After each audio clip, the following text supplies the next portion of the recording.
Leggendo a voce alta scopriamo insieme il piacere della lettura. Cari amici, benvenuti al programma di lettura con Dodo da Fé. Oggi conosciamo insieme una protagonista del libro Il sogno della Camera Rossa. E lei si chiama Tae-yu. Questa è la sua prima volta di visitare la casa della nonna materna. Cosa succede? Ascoltiamo insieme.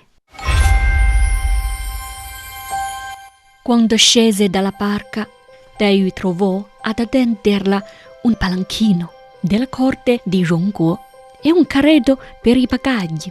Tae-yu aveva spesso sentito dire dalla madre che la casa della nonna era assai diversa dalle altre e ora già queste fantesche di terz'ordine parevano assolutamente fuori del comune, nel mangiare, nel vestire e nel contegno.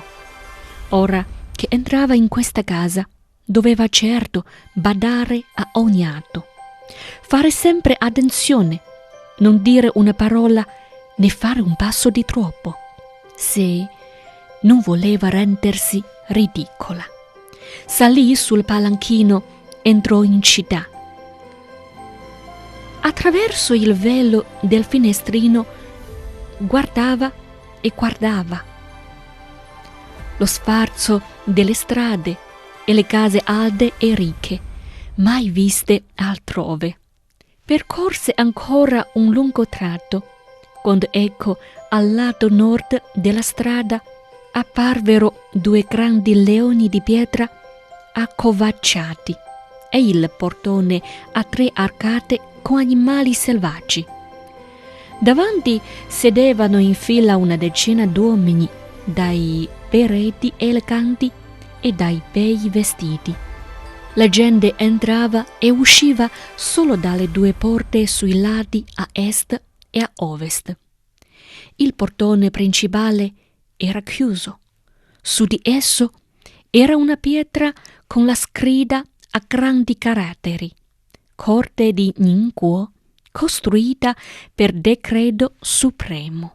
Appena entrata, Tae-yu vide venire avanti a darle il benvenuto, appoggiandosi a 2 donne, una vecchia madre con i capelli bianchi come argento. Capì che era la nonna. Voleva inchinarsi, ma quella subito l'approcciò stringendola al petto e esclamando: «Oh, carne della mia carne!» scoppiò in lacrime.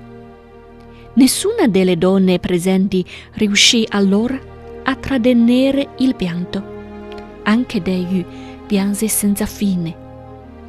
Le donne intorno piano piano la consolavano e infine ella si inchinò alla nonna. Allora la madre Jia, presentandole a una a Tae-yu, e disse: «Questa è la tua zia maggiore, questa la tua seconda zia, questa la moglie del tuo defunto cugino maggiore Zhu, la signora Zhu». Tae-yu si inchinava ad ognuna. Poi la madre Jia ordinò: «Chiamate le signorine. Oggi che un ospite è giunta da lontano, possono mancare alle lezioni». Le donne intorno assentirono e 2 di essi andarono.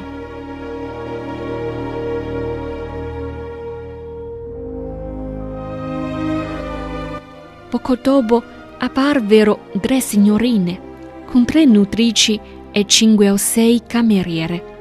La prima di corporatura media e grassoccia, la pelle di straordinaria finezza, le guance sode, fresche come il lychee, frutto che cresce nella Cina meridionale.